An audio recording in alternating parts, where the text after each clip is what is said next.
Hello everyone, welcome back to a new another mini blog.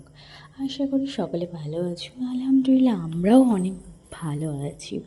তো মিষ্টির দোকানে কিন্তু শুরুপাতটা ভালোভাবেই হয়ে যাক। দেন তোমরা কিন্তু মিষ্টির দোকান থেকে কিন্তু বুঝতেই পেরেছো আমরা কোথায় যাচ্ছি। কে কে বুঝতে পেরেছো একটু গেস্ট করো তো। হ্যাঁ, মিষ্টি মানেই কোনো রিলেটিভের বাড়ি, তাই না? একটা কথায় আছে না, আপন থেকে পর ভালো, পর থেকে আপন। যাই হোক, এবার আমার ঠিক মনে নেই ছন্দটা, বাট কথাটা কিন্তু একদম সত্য। নিজের লোকের থেকেও কিছু কিছু আপনজন থেকে থাকে বন্ধুবান্ধবদের মধ্যে, দারুণ তাদের সাথে সম্পর্ক। তেমনই একটা আমার বরের বন্ধুর বাড়িতে যাচ্ছি। দেন আমরা কিন্তু এদিকে মিষ্টি নিয়ে চলে এসেছি বন্ধুর বাড়ি।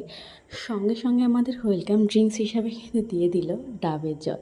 বেশ ভালো লেগেছে। তারপর দেখতে পাচ্ছ এত কিছুর মাঝখানে আমরা কিন্তু এক প্লেটে শেয়ার করেছি, কারণ দেখে আমাদের পেট ভর্তি হয়ে গেছে। তেমন কিছুই খেতে পাইনি এত গরমের জন্য। দেন এটুকুই। Bye bye bye.